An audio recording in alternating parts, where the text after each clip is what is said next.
Commissioner साहब हैं? हुजूर, कोई ब्योमकेश बख्शी आपसे मिलना चाहते हैं। कह रहे हैं आपसे टेलीफोन पर बात हो चुकी है। हाँ हाँ, भेज दो अंदर। नमस्कार जी, मेरा नाम ब्योमकेश बख्शी है। आपसे टेलीफोन पर बात हुई थी। बैठिए बैठिए। धन्यवाद। हाँ, कहिए क्या बात है। चाइना टाउन में जो खून हो रहे हैं, सुना है आप उन्हें लेकर काफी परेशान हैं। आप हमारी टेलीफोन की बातें सुन रहे थे? बिल्कुल नहीं, मैं तो बाहर था। फिर आपको कैसे मालूम हुआ कि हम चाइना टाउन में होने वाली हत्याओं को लेकर परेशान हैं? आपकी टेबल पर चाइना टाउन में हुए खून की खबरों के अखबार जो पड़े हुए हैं सर। ओके, जो कह रहे हैं कह डालिए। मेरा ख्याल है कि चाइना टाउन के खून के मामले में मैं आपकी मदद कर सकता हूँ। खूनी को जानते हैं आप? जी जानता तो नहीं, लेकिन जान जाऊंगा। पुलिस खुद परेशान है, अभी तक कुछ पता नहीं चला और आप जान जाएंगे। कौन है आप? जी हूँ तो एक मामूली आदमी, लेकिन जासूसी से जुड़ी हुई समस्या को सुलझाने का मुझे शौक है। कोई पेशेवर जासूस है? जी नहीं। पेशेवर जासूस नहीं है, जाहिर है पुलिस में भी काम नहीं करते। फिर आप कैसे जान जाएंगे? कहा ना, मुझे शौक है। बस कोई भी पेचीदा मामला नजर आए उसे सुलझाने की कोशिश करता हूँ। क्या करेंगे आप? ये आप मुझ पर छोड़ दीजिए। आप जो भी कार्रवाई कर रहे हैं करते रहिए, मैं आपके बीच नहीं आऊंगा। मैं अपना काम अलग से करूंगा। जरूरत पड़ी तो आपकी भी मदद लूंगा। आपने खुद किसी केस की छानबीन की है? जी कभी की तो नहीं, यही मेरा पहला केस होगा। हो, लेकिन देखिए, ना मत कहिए, कहीं ना कहीं तो शुरुआत करनी है। यूं समझिए कि यही मेरा पहला केस है, और फिर बिगिनर्स लक भी तो होता है। मुझे पूरा यकीन है कि मैं आपके काम आऊंगा। मैं चाइना टाउन के खून के मामले में तहकीकात कर रहा हूं। यह राज सिर्फ आपके और मेरे बीच ही रहे, किसी को बताइएगा नहीं। लेकिन आपकी बातों का यकीन कैसे करें? जी आप अपनी तहकीकात जारी रखिए, मैं आपके बीच नहीं आऊंगा। आपको यकीन हो जाएगा कि मैं आप ही का काम कर रहा हूं, और फिर अगर आप चाहे तो मुझ पर भी निगरानी रख सकते हैं।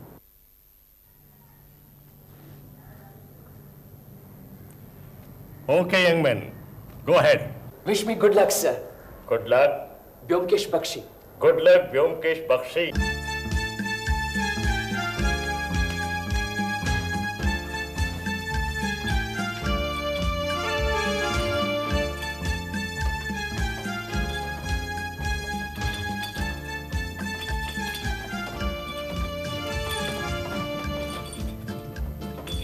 डॉक्टर साहब नमस्कार। मेरे दांत में बहुत दर्द हो रहा है डॉक्टर साहब। होता है कभी कभी, मैं दवाई देता हूँ। दिन में 2 बार 4-4 गोलियां खाना, और हाँ, रात को सोने के पहले नमक से दांत मांज लेना, समझे? जी हाँ, ये लेना। हाँ। और घनश्याम कैसे हो?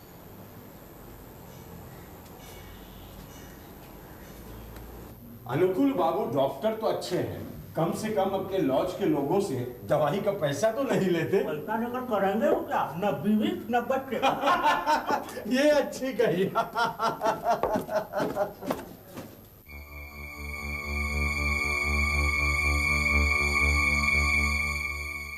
जी यहाँ रहने की कोई जगह मिल जाएगी? कहाँ से आए आप? यही कलकत्ते से रहने की जगह ढूंढ रहा हूँ, कहीं मिलती नहीं, सब फुल। सीजन के बीच में कहाँ मिलेगी? यहाँ भी नहीं है। यहाँ नजदीक कोई और लॉज है क्या? है 2-3, वहाँ भी मिलेगी कि नहीं कह नहीं सकता। वैसे यहाँ का पता आपको किसने बताया? जी किसी ने नहीं, बस यूं ही देखता हुआ यहाँ से गुजर रहा था, सामने बोर्ड पड़ा अनुकूल लॉज, बस चला आया। हमारे यहाँ सिर्फ 5 कमरे हैं जहाँ लोग सालों से रह रहे हैं। पिछले महीने रामेश्वर बाबू रिटायर हो गए, तब जाके एक कमरा खाली हो गया। ये अजीत बाबू 7 महीने से चक्कर काट रहे थे, वो रूम ही ने दे दिया। फिर तो वही गंदे मोहल्ले में रहना पड़ेगा। और तो कुछ नहीं, सिर्फ डर लगता है जो थोड़ा बहुत रुपया है कहीं चोरी ना हो जाए। 3-4 महीने के बाद एक चक्कर लगा लीजिए, अगर कोई रूम खाली हो गया तो ठीक है, एक गिलास पानी मिलेगा? जी हाँ, क्यों नहीं।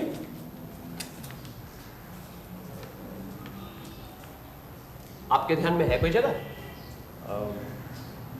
नहीं, कोई खास जगह तो नहीं।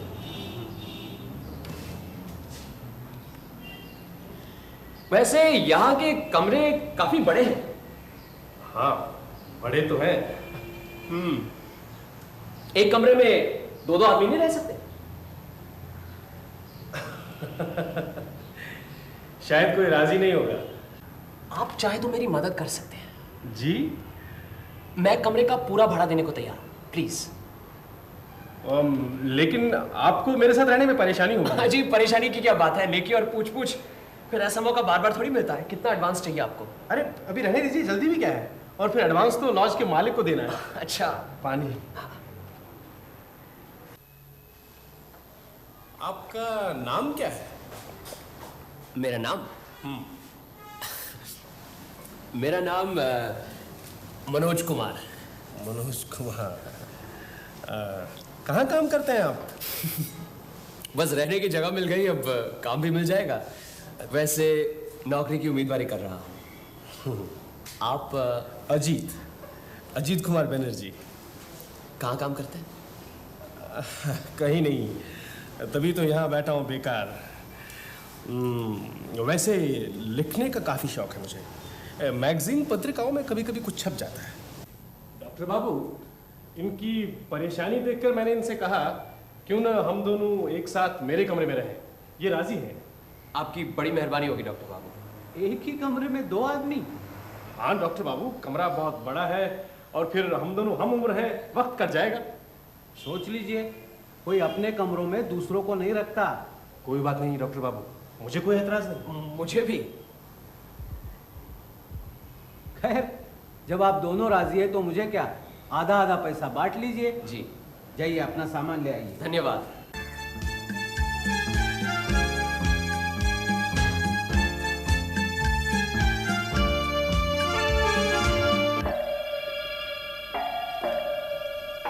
कोई पहचानता है इसे? चलो पंचनामा बनो।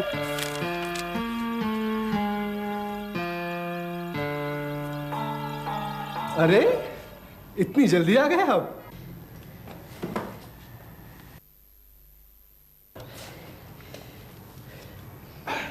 अभी अभी देखा है, नीचे किसी गरीब का खून हो गया। लाश फुटपाथ पर पड़ी है। यहाँ तो आए दिन खून और पुलिस का छापा लगा ही रहता है। हाँ, ये देखिए आज की खबर, 1 खून 4 गिरफ्तार। अजीब जगह। आप लोग यहाँ रहते कैसे? डर नहीं लगता? आज ही के अखबार में आया है, यहाँ कोई कोकेन का खुफिया धंधा चला रहा है। सारे शहर में यही कहीं से माल जाता है। यहाँ बेकार और गरीब लोग बहुत है ना, उनके जरिए। लेकिन आए दिन खून। इन चीजों से हमें क्या लेना देना? बड़े शहरों में तो ये सब होता ही रहता है। अजीत बाबू, हाँ? इन्हें अपना कमरा दिखाइए। आइए। चलिए, इस गधे के बोझ से तो छुटकारा मिले। क्या बात है ईश्वर बाबू? कुछ नहीं, यूं ही जरा।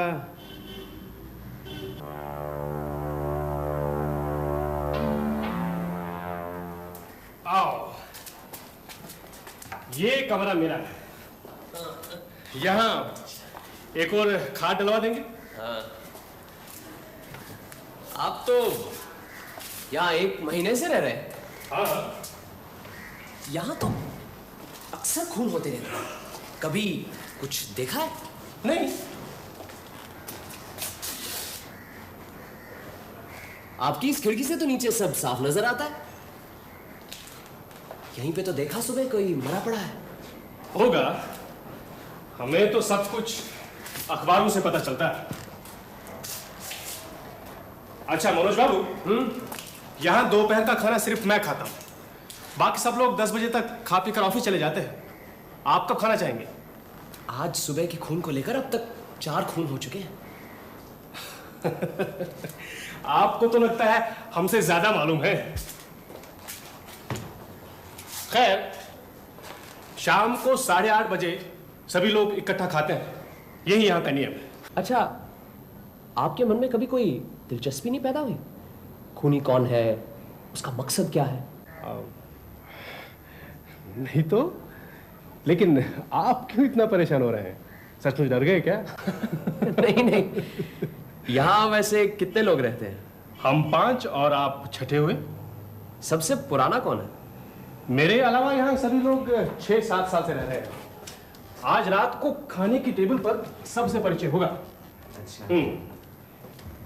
ये नौकर के लिए घंटी है।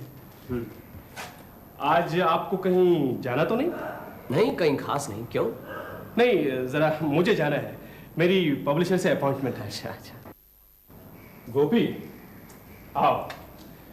गोपी, ये हमारे नए बाबू हैं, मनोज बाबू। नमस्कार बाबूजी। नमस्कार। आज से ये यहीं रहेंगे, यहाँ एक खाट और लगवा देना। जी। और सुनो, आज ये दोपहर का खाना मैं यहाँ नहीं खाऊंगा। वो खाना आपके लिए यहीं ले आओ बाबूजी? नहीं, मैं वहीं आ जाऊंगा। सब लोग चले गए? जी, सिर्फ वो 2 नंबर वाले बाबू सोए पड़े हैं, वो नहीं गए। 2 नंबर कौन? अरे वही ईश्वर बाबू, जो डॉक्टर के कमरे में आते आते चले गए। ठीक है बाबू, जाओ। जी बाबूजी, वो चाय ले आओ। अरे हाँ, चाय। नहीं नहीं, आपको जाना है ना? अरे कोई बात नहीं, मैं चला जाऊंगा। जाओ गोपी, 2 कप चाय जाओ। अच्छा, ऐसा करना, 2 नहीं 3 लाना, और 2 नंबर में हम वहीं जा रहे हैं। जी बाबूजी। चलो एक बार देख आते हैं ईश्वर बाबू को। अरे मुझे कुछ नहीं चाहिए, जाओ यहाँ से। ईश्वर बाबू, मैं हूँ अजीत। क्या काम है? आपसे मिलना है। गोपी चाय लेकर आया है। अरे कहाँ है गोपी? आ जाएगा अभी। नमस्कार। ये हमारे यहाँ नए आए हैं, मनोज बाबू। मेरे साथ ही रहते हैं। अरे चाय क्यों लेके आया? ये बाबू ने ऑर्डर दिया था। चलो चलो, अंदर रख दो, चलो।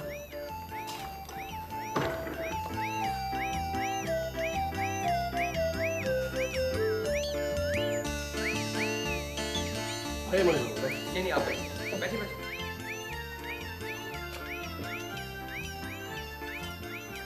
नहीं, मुझे चाय नहीं चाहिए। अच्छा ला ला।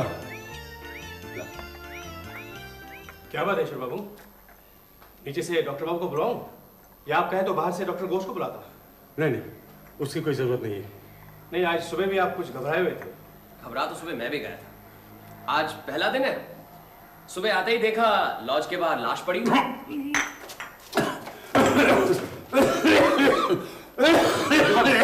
ईश्वर बाबू, गोपी, आप जरा इन्हें संभालिए, मैं डॉक्टर को ले ही आता हूँ। नहीं नहीं नहीं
आ जाओ गोपी।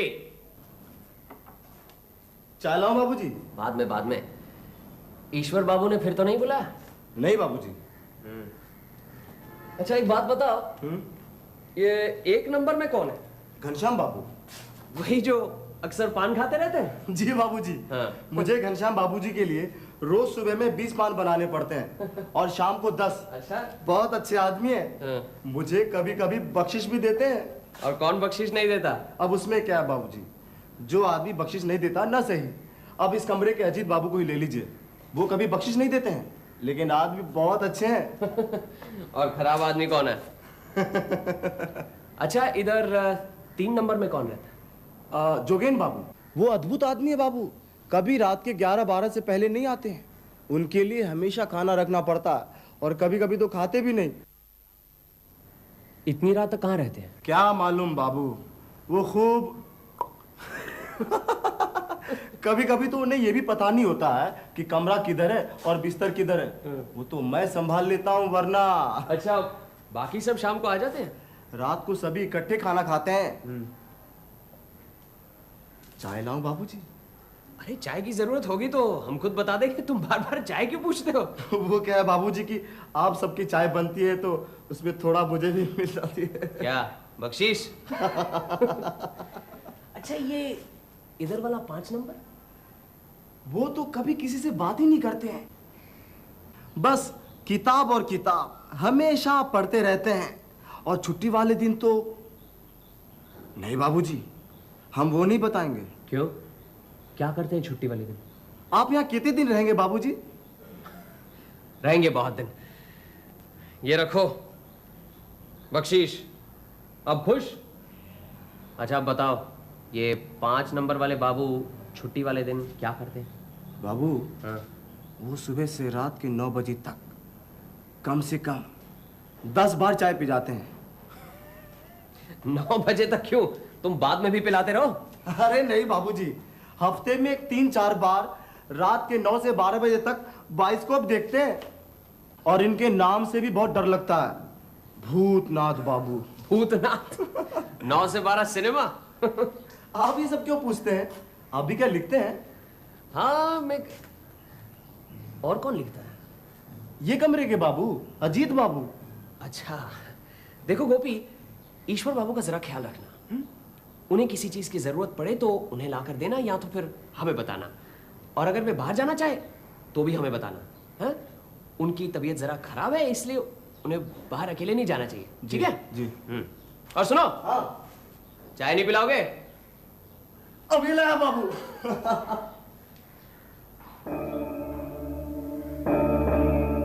ये क्या कर रहे हैं? इधर आइए, बैठ जाइए। बैठिए बैठिए।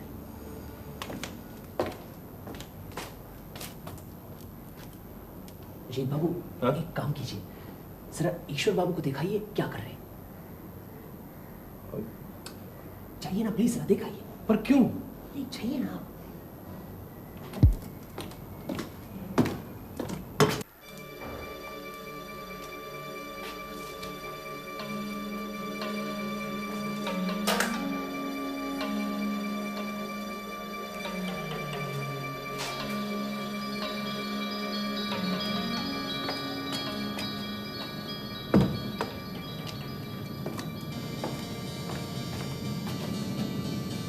क्यों, ईश्वर बाबू अपने कमरे में नहीं मिले ना?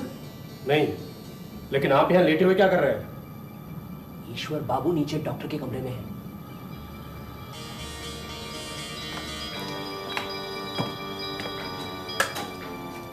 तो फिर आपने मुझे ईश्वर बाबू के कमरे में क्यों भेजा? पक्का करना चाहता था वही है कि कोई और है। इधर आइए, आप मेरी जगह पर लेटिए, आपको सब पता चल जाएगा। कभी कभी नींद ना आने पर ऐसा हो जाता है। मैं दवाई देता हूँ, खाकर सो जाइए। क्या बात है? ईश्वर बाबू इतने परेशान क्यों हैं? मामला गड़बड़ है। क्या गड़बड़?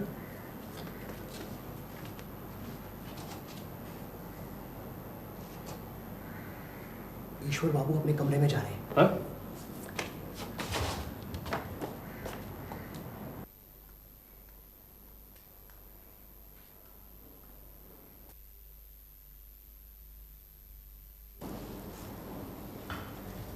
ये लो बाबू, करम है। अरे क्या हुआ ईश्वर, खाना नहीं खाओगे? नहीं घनश्याम, कुछ अच्छा नहीं लग रहा है। हाँ? क्या हुआ ईश्वर को? आज सारा दिन घबराया सा है। ईश्वर बाबू क्या हमेशा से ऐसे हैं? नहीं, वैसे इन्हें कुछ न कुछ लगा ही रहता है, ब्लड प्रेशर, डायबिटीज, लेकिन आज कुछ ज्यादा ही परेशान से है। कब से? सुबह से ही देख रहा हूँ, और सुबह भी कुछ नहीं खाया। क्यों भूतनाथ बाबू, आपका क्या ख्याल है?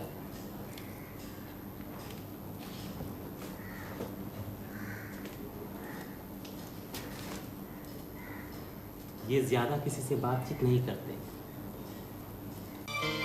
अजीत, अजीत, अजीत उठो, ईश्वर बाबू दरवाजा नहीं खोल रहे। उठो, चलो, चलो।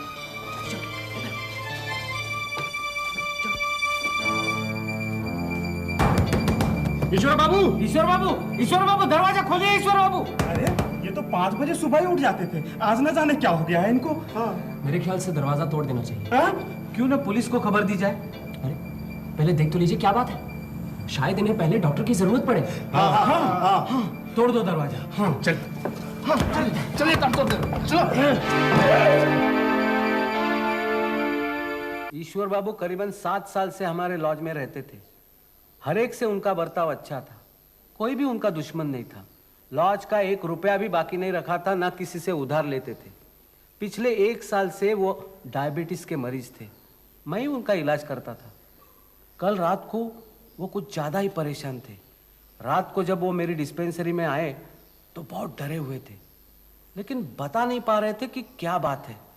मैंने सोचा रात में उन्हें आराम करने दूं, सुबह देख लूंगा। लेकिन आप क्या समझते हैं, उन्होंने आत्महत्या की? मैं तो यही समझता हूं। मैं नहीं समझता, मुझे पूरा यकीन है कि उनकी हत्या की गई है। कैसे? कोई भी शख्स इतनी बुरी तरह अपना गला नहीं काट सकता। हत्या किसने की ये बता सकते हैं आप? जी नहीं, फिलहाल तो कुछ नहीं कह सकता। और आप? ऐसी हालत में बड़ा ही मुश्किल है कहना कि हत्या करने की वजह बता सकते हैं? जी नहीं, डॉक्टर बाबू ने अभी आपको बताया कि ईश्वर बाबू डायबिटीज के मरीज थे। अब ऐसे मरीज को रात में अक्सर पेशाब करने जाना पड़ता है, इसी तरह वो दरवाजा खोल के बाहर गए होंगे और हत्यारा अंदर घुस आया होगा। बहुत मसरूफ नजर आ रहे हैं अनुकुल बाबू, क्या नई दवाइयां हैं? हाँ, जर्मनी से आई है। हम ईश्वर बाबू के मौत के बारे में कुछ मशवरा करने आए हैं। अच्छा हो गया आप लोग आ गए, मेरी भी यही इच्छा थी। अब आप ही बताइए घनश्याम बाबू, क्या किया जाए? ईश्वर बाबू तो आपके करीबी दोस्त थे। मैं क्या बताऊं, मेरी तो कुछ समझ में नहीं आ रहा, इसीलिए तो हम लोग आपके पास आए हैं। मेरे दिमाग में 3-4 बातें घूम रही हैं। क्या? पहली बात ये कि क्या ये हत्या लॉज के बाहर के किसी आदमी ने की है? मुझे ऐसा नहीं लगता, क्योंकि लॉज का दरवाजा रात को 9 बजे बंद हो जाता है और ईश्वर बाबू की मौत रात 11 बजे के बाद हुई है।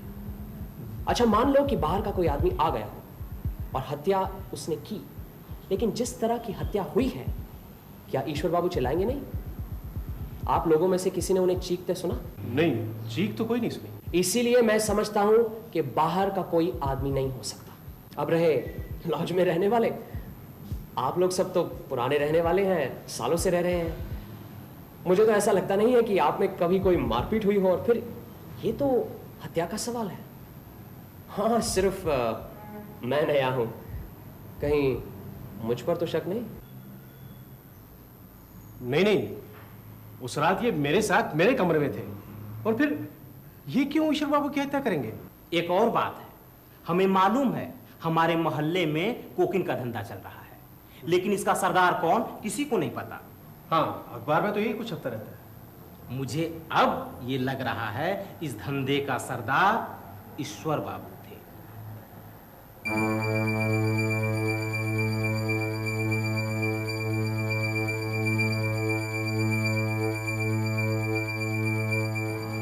ये आप कैसे कह सकते हैं? मैं इसलिए कह रहा हूं कि ईश्वर बाबू को शायद यह शक हो गया था कि वो पकड़े जाएं। हाँ, ये हो सकता है। उस रात ईश्वर बाबू बहुत घबरा गए थे।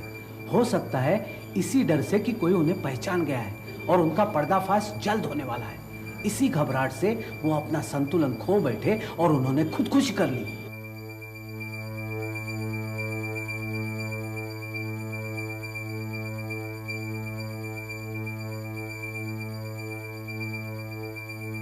चलिए यही रिपोर्ट थाने में लिखवा देते हैं। आपके नाम गिरफ्तारी का वारंट है। आपको इसी समय पुलिस स्टेशन चलना पड़ेगा। रामधन सिंह जी, गिरफ्तार करना है। ये क्या कर रहे हैं? ये देखिए, ईश्वर चंद चौधरी की हत्या करने के जुर्म में मनोज कुमार को गिरफ्तार करने का वारंट। आप में से किसी भी दो शख्स को शिनाख्त करनी पड़ेगी कि यही मनोज कुमार है।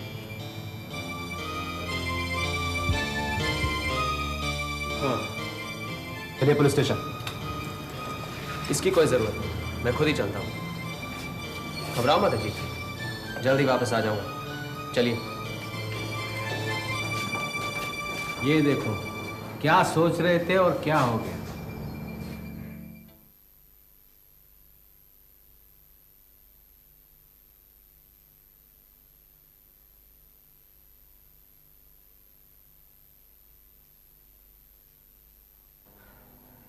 अरे तू? हाँ मैं। पुलिस ने काफी परेशान किया, बड़ी मुश्किल से छूट के आ रहा हूं। तुम कहाँ जा रहे हो? वकील के पास। मेरे लिए? हाँ, नहीं तो मुझे क्या जरूरत पड़ी किसी वकील की? अभी उसकी कोई जरूरत नहीं। आओ।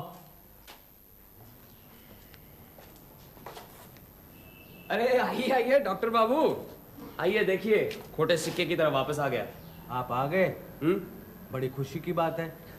शायद आप निर्दोष भी हैं, लेकिन हमारे लॉज में आपका रहना। बिल्कुल ठीक कह रहे हैं आप। पुलिस को मुझ पर शक है। हो सकता है पुलिस आपको भी लपेट ले। आप कहे तो आज ही चला जाता हूं। क्या कह रहे हैं मनोज बाबू? अजीत बाबू, डॉक्टर बाबू का कहना ठीक है, और फिर इन्हें अपना लॉज भी चलाना है। अरे इस वक्त आप कहाँ जाएंगे? शाम हो गई है। हाँ, अगर आप इजाजत दे तो आज रात रह जाऊं, कल सुबह चला जाऊंगा। ठीक है, आज की रात रह लीजिए, लेकिन कल जी, सुबह होते कल ही सुबह जरूर मैं यहाँ से चला जाऊंगा, और फिर मेरी पुरानी जगह तो है ही, जरा कुछ खा पी लूं, फिर आपका हिसाब भी चुकाना है। धन्यवाद। मैं नीचे मेरे कमरे में हूँ। जी बहुत अच्छा। अजीत बाबू, हाँ? खाने के लिए यहीं कुछ मंगवा लेते हैं, जरा आप जाके ले आइए। ठीक है।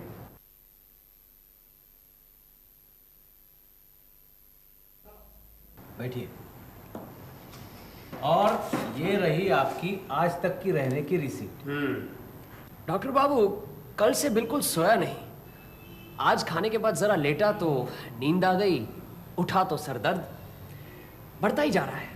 सोचा कि हिसाब के साथ साथ आपकी दवाइयों का भी इम्तिहान ले लूं। हाँ हाँ, क्यों नहीं। बदहजमी से सरदर्द हुआ है, मैं अब भी दवाई देता हूँ।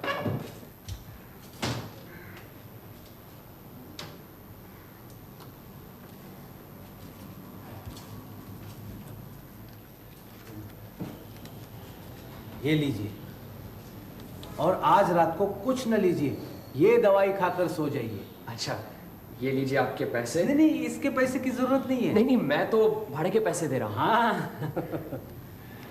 हाँ। और अजीत बाबू, हाँ? ये आपके लिए दवाई। मेरे लिए? हाँ, तबीयत ठीक रहेगी, सोते समय लेना। ले लो ले लो, होम्योपैथी की दवाई से कभी किसी को कोई नुकसान नहीं हुआ।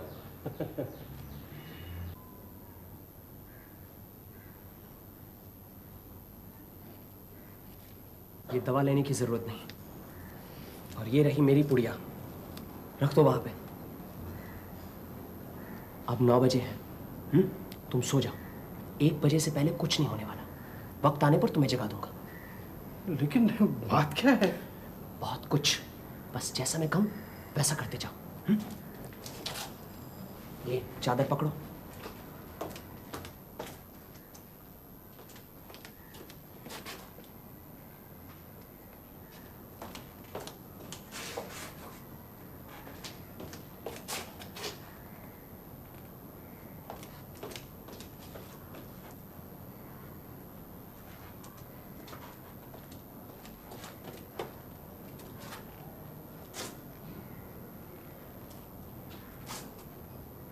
लाओ, चादर ढक दो।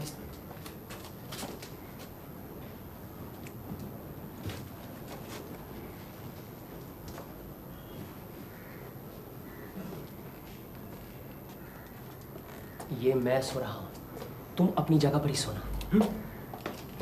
और ये अपने पास रखो, अगर जरूरत पड़े तो। ये क्या कर रहे हो?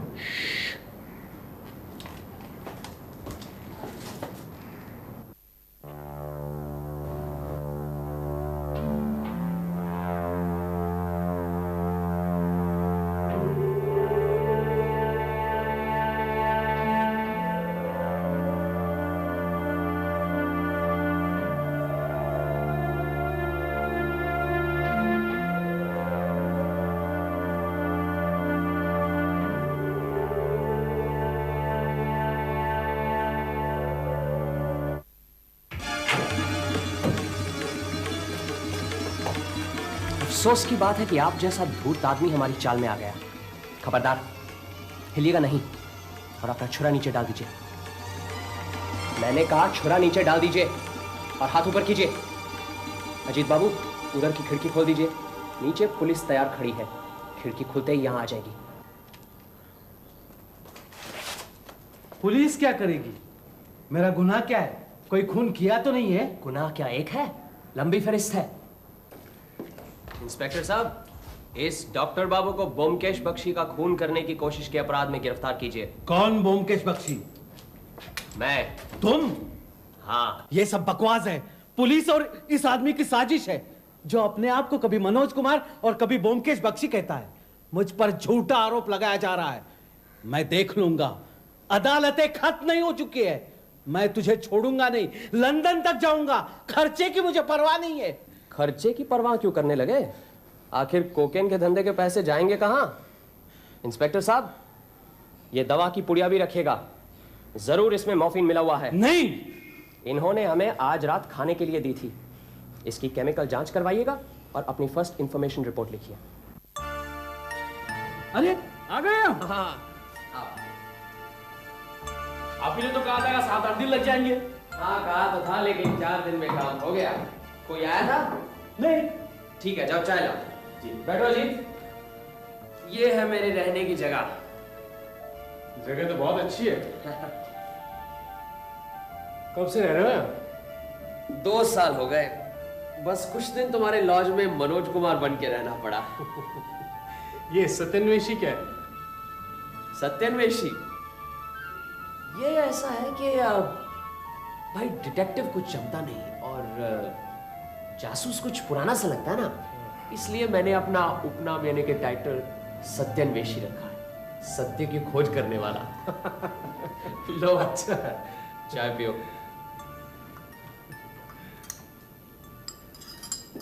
तुम्हारे मोहल्ले में आए दिन खून होने की वजह से अखबारों में काफी टिक्का टिप्पणी चल रही थी। इसी सिलसिले में चाइना टाउन में मैंने 2-3 चक्कर लगाए, इधर उधर तहकीकात की और 2 जगह चुन ली। एक तो रॉयल बंगाल बोर्डिंग हाउस, दूसरा अनुकूल लॉज। पहले तुम्हारे लॉज में आकर रहा, सोचा कि पूरे मोहल्ले की छानबीन यहीं से करूंगा। तब भी थोड़ा सा शक था कि शायद दुश्मन का अड्डा यही लॉज है। फिर उस रात जब ईश्वर बाबू की हत्या हुई, तब मुझे पूरा यकीन हो गया कि कातिल डॉक्टर बाबू ही है। कैसे? उस रात करीबन 3 बजे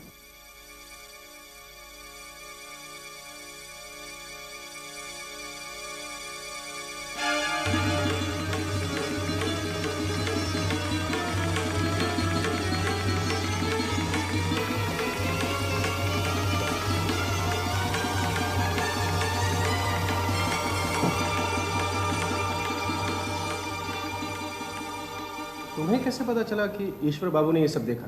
सुनो तो सही। दूसरे दिन सुबह सुबह ईश्वर बाबू डॉक्टर से मिलने आए थे। उस दिन मैं अपना सामान वगैरह लेकर तुम्हारे पास बैठा हुआ था। हमारे सामने तो कुछ कह नहीं पाए, चले गए। दफ्तर से लौटने के बाद डॉक्टर से मिलने का मौका ढूंढ रहे थे। आखिर मौका मिला रात को। उस समय मैं हमारे कमरे के फर्श पर लेटा बातें सुन रहा था।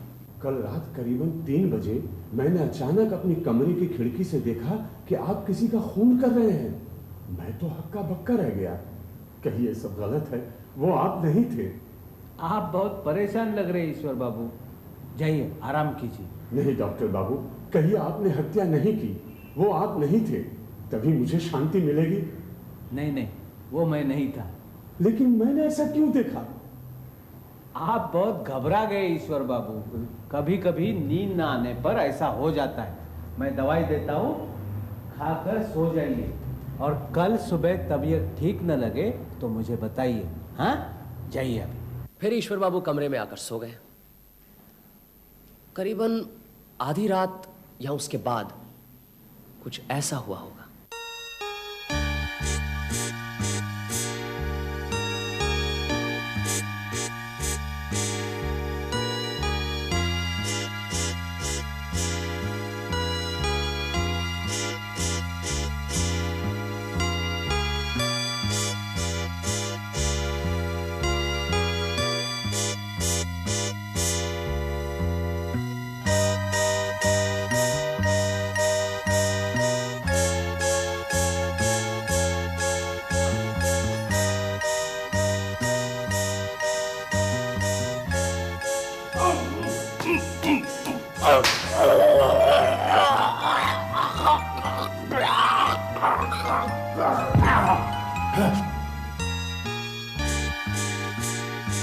डॉक्टर काफी दिनों से कोकेन का धंधा चला रहा था। होम्योपैथी की डॉक्टरी तो सिर्फ दिखावा था। कोकेन का धंधा वो गरीब नौकरों या जरूरतमंद लोगों से करवाता था। कहीं किसी पर शक हुआ, रास्ते से हटा दिया। इसके अलावा किसी ने भी उनका काम 3-4 बार किया, उसे भी मार डालता था। कहीं कभी कोई गड़बड़ न कर बैठे, इसलिए। लेकिन वो तुम्हें क्यों मारने आया? तुम तो उसका काम नहीं करते थे। मुझ पर उनको पहली बार शक हुआ है जब मैंने कहा कि ईश्वर बाबू की मौत खुदकुशी नहीं बल्कि खून है। फिर पुलिस ने एक गड़बड़ी की। डॉक्टर बाबू की शिकायत पर यकीन करके मुझे पकड़कर ले गई। कमिश्नर साहब ने मुझे छुड़वा दिया। जब मैं वापस लॉज आया तब डॉक्टर बाबू को यकीन हो गया कि मैं उनकी कलई खोलने वाला हूं। उन्होंने मुझे भी मार देना चाहा। मैंने भी उनकी मदद की, जानबूझकर ताला खराब कर दिया, जानबूझकर कहा सर में दर्द हो रहा है। डॉक्टर बाबू मेरी चाल में आ गए। उन्होंने मॉर्फिया का पाउडर दिया मुझे खाने के लिए ताकि मैं सोता रहूं। उन्होंने समझा खुले दरवाजे से आकर बिल्कुल ईश्वर बाबू की तरह मुझे भी मार देंगे। बाकी तो सब तुम्हें मालूम ही है। कमाल कर दिया तुमने मनोज। Oh sorry भूमकेश। अच्छा अब मैं चलता हूँ। कहाँ जा रहे हो? वहीं लॉज, और कहाँ? अब तो तुम्हें वो लॉज छोड़ना पड़ेगा। मैं तो कहूंगा यहीं आ जाओ मेरे साथ। मैंने तुम्हें लॉज में रहने दिया, वो कर्जा चुका रहे हो? ऐसी बात नहीं है। कुछ दिन तुम्हारे साथ रहकर ऐसा लग रहा है कि अकेले कुछ अच्छा नहीं लगेगा। सच? बिल्कुल सच। फिर तो मैं अपना सामान लेकर यहीं आता हूँ। साथ मेरा सामान भी ले आना, वहीं पड़ा है।